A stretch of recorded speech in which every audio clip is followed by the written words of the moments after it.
This is day 347 of the Arukh HaShulchan OC. If you'd like to sponsor upcoming shir or more of the Arukh HaShulchan OC, please contact me directly. It would be very greatly appreciated. Today we're doing from Siman Reishman Daled Sif Yud Zayin, the Siman Reishman Daled Sif Chav Gimel. Yud Zayin, V'yesh B'zeh Sheila. There's a fundamental question here as to why we're allowing the tax collecting to take place on Shabbos via the non-Jewish agent, because it's Hefsei Merubah. There's a great substantial loss. This is because of the substantial loss. We're not concerned now with the fact that the malacha is designated to be on Shabbos. That's the best thing with tax collecting. For the first, we're concerned with the fact that it's being done in public. Why don't we permit batan over merchats with an oven or a bathhouse, which we talked about the previous thing, there's a good substantial loss. They should be allowed to have a non-Jew open up on Shabbos. And furthermore, there's only a potential suspicion that maybe it's really his and not the non-Jews. So it seems straightforward to permit that. I understand by boat or by something to ground or a boat, which is the topic of R7. Yesh, we can say the Mashal Etarno, that we shouldn't permit it no matter what. Because there it's very public. Everybody sees that the workers are doing the entire day absolute true malachas d'oraisa. It's not like you're receiving taxes, which are worse is the rabbanon, unless you're writing.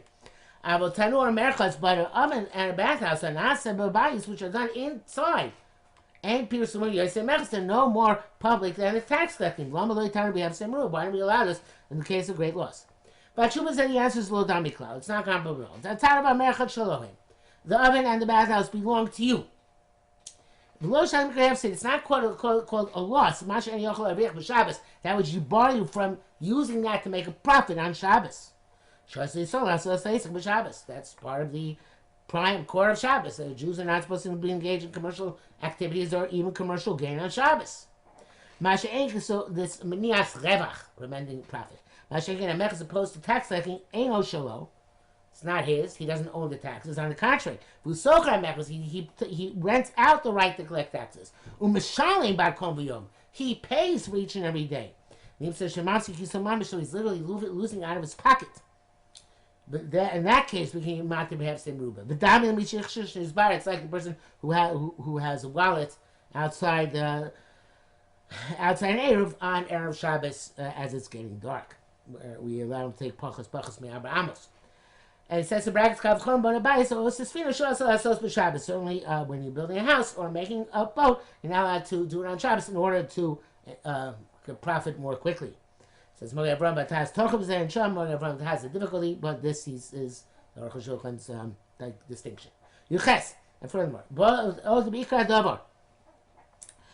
in the root of the matter, there's no comparison to something which is actually his. Like a bathhouse and an oven, something which is not his, like the taxes. Where he's hired out from the official or from the government, from the nobleman or from the government. That which is not his, he sells completely for the day of Shabbos, to the non-Jew. How so? He's selling for that day all the rights which he has in this commercial endeavor. But he came back and saying, "No, show you so clout. It doesn't belong to him at all, to the Jew." It's like like somebody knows they're going to bring a merchandise on Shabbos. And he sells the merchandise on Erev Shabbos to non-Jew. That's him. But something which actually belongs to you. You're not hiring it out for somebody else. Or that you have, or something that you already received. About Korchel Gam Shabbos Habishlo. So it's on Shabbos, yours. But it's not like merchandise. That's merchandise exists prior to Shabbos. You could have sold it. But the taxes don't exist prior to Shabbos, and it seems you couldn't be able to sell them before Shabbos. They don't okay. That's not the case. If it doesn't exist, how did the Jew get the the tax farming rights. So no matter what, either doesn't know Yisrael on Shabbos because he didn't acquire anything real, or whatever he acquired he gave to the non-Jews doing collecting on Shabbos. All the rights that Jew has in this activity,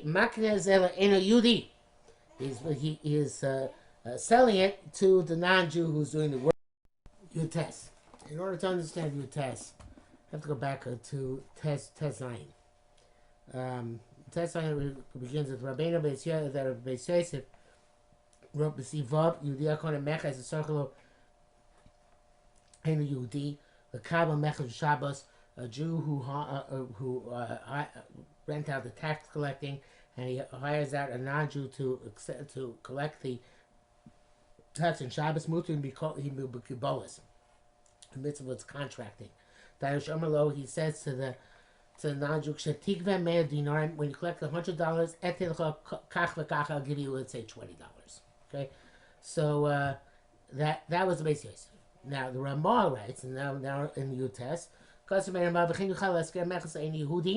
you can also rent out the taxes to a non-Jew for all the Shabbosos. He's going to take the profit of the Shabbos for himself. We're not concerned he's going to say that he's doing it for a Jew. The Malcolm say that in this place of laws, they're not concerned. Better move on. So it's not clear, says the Arukh HaShulchan. What's the angle of Beis Yosef? Adarabba, Kal V'chomer Dvarim. This is Kal V'chomer. But Rabbi Zabir says that they feel like they kibolas. Beis Yosef is permitted even where you don't give the non-Jew all the profits for all the Shabbosos. You just have a contracting arrangement that for every $100 he collects, you'll give him $20. In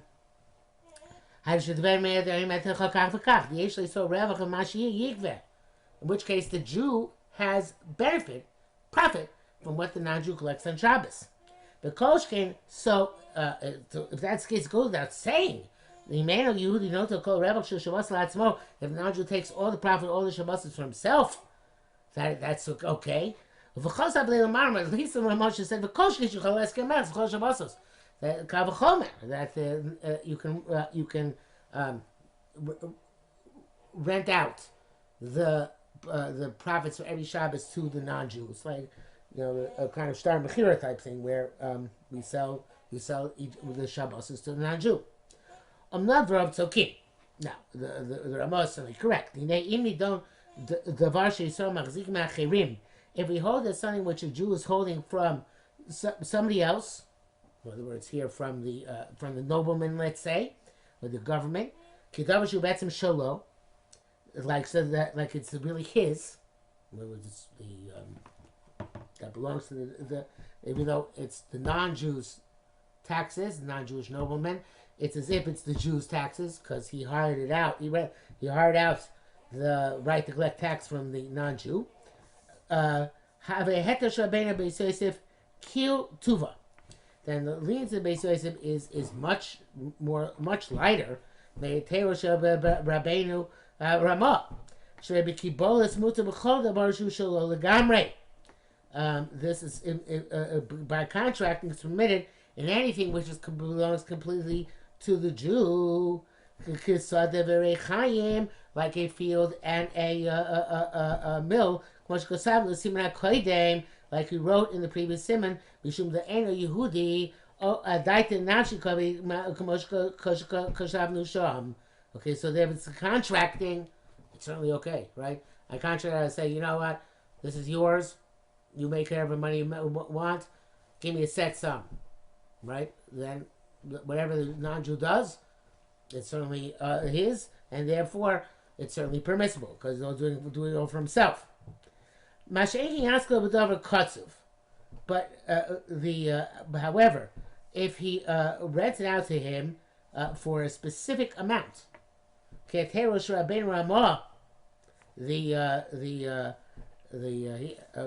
actor of the Ramah, so in this case over here, where it says that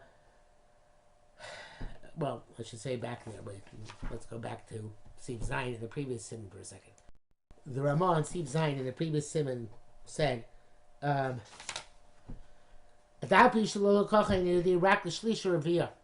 though non-Jew only took it for a third or a quarter. So therefore the Jew has hana for what for the work he's doing on Shabbos. So it's okay because he's doing it, the non-Jew is doing it for his own purposes, for his own advantage. Okay. So coming back here, in this case, if we would use that leniency over here, we'd have a problem, because over here the non-Jew who's doing the work on Shabbos is going to give a percentage to the Jew, and the rest is going to give to the non-Jew, and that's going who's the nobleman or the government, who's the ultimate owner of the meches, and whatever is going to be more than the portion for Shabbos, more than 1/7, is going to be to the advantage of the Jew. So he's actually, in this case, the Ramah's leniency in the previous simon of doing it lemechza shlish revia would here come out to not work out very well for the Jew, because here he's benefiting because the non-Jew behind him, the aristocrat, is getting more if the non-Jew in front of him, the guy to whom he rented out Shabbosos, pays more to the non-Jew than his share.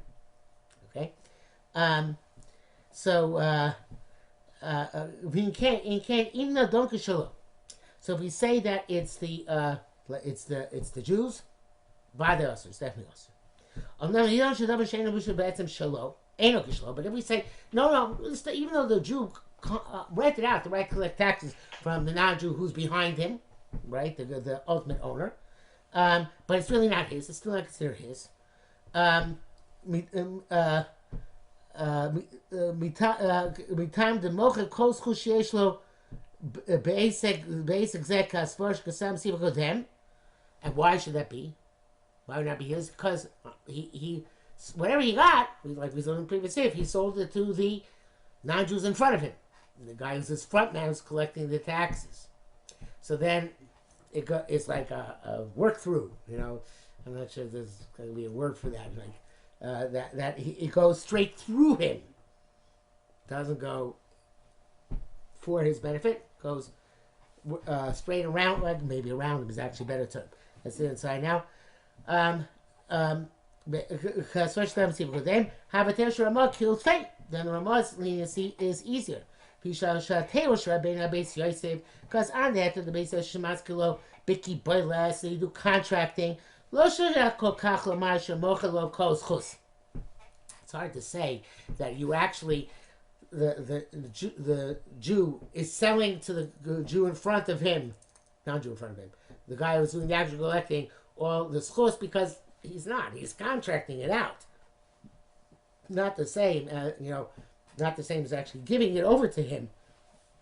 Lock, stock, and barrel. The chelek by revach for Isaac Shalom, because he's getting a portion, right? He's getting some part of it. As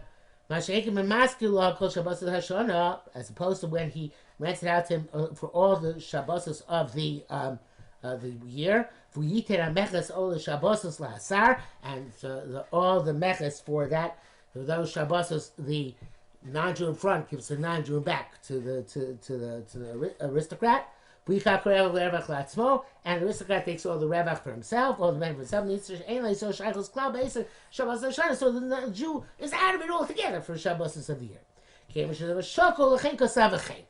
And since each one is a different perspective, right? There's there's the advantage of the contracting.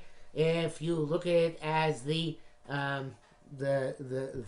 Jews, if there's an advantage in the giving all the profit to the directly non-Jew, if it don't look at like the Jews.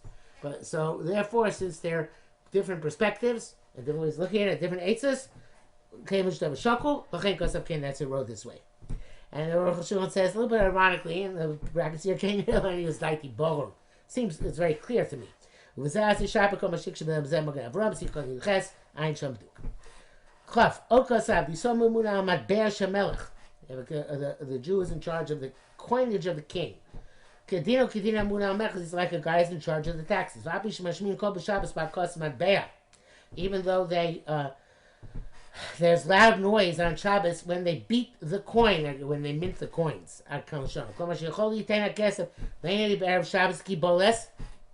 You can give the money to a non-Jew on Erev Shabbos as a contract to him.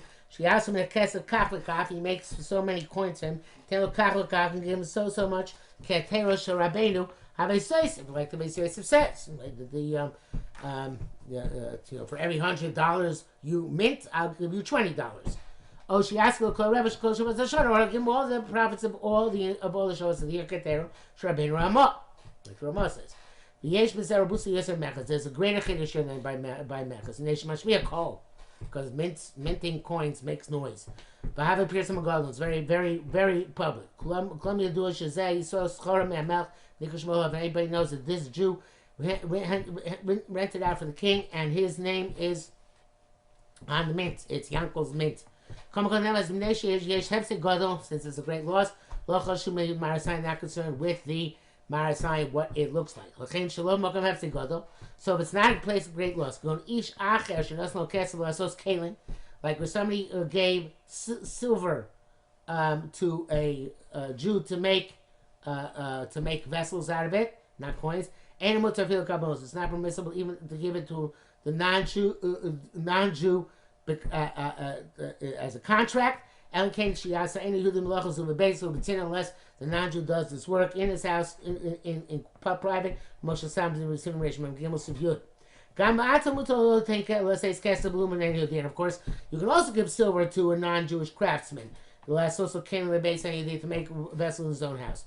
Even though there's noises, it's not well known. This is of the Jew. He's doing it by contracting, and therefore it's permissible. The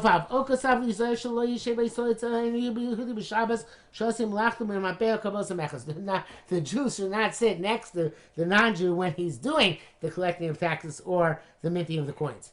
Those say that he's not involved on Shabbos at all. It's like sold for Shabbos.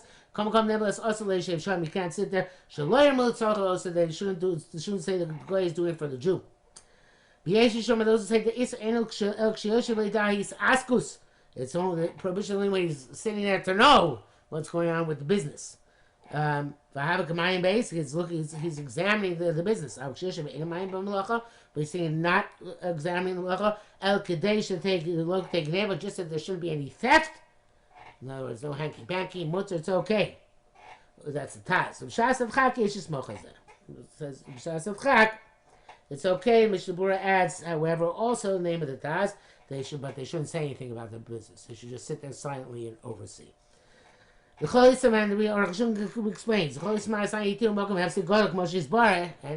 The whole prohibition of Marasayin is permitted in a place of significant loss, as we've explained. Chashash Gneva and a potential theft have a Hefsei Godol. That's a great loss. But that the Dover Pasha, you should know it's a simple matter. They saw about some also Kabel Shum Meches. I feel Dover Machol Sheina Muktzeh. The Jew himself cannot receive any taxes, even if it's food, which is not muktzeh. Below it didn't come from outside Tchum Shabbos. The Chol Shemekabel Shem Meches, anything which accepts for taxes, have a kamaso matam b'Shabbos. It is like commerce on Shabbos. So you have to desist from doing your commercial things on Shabbos.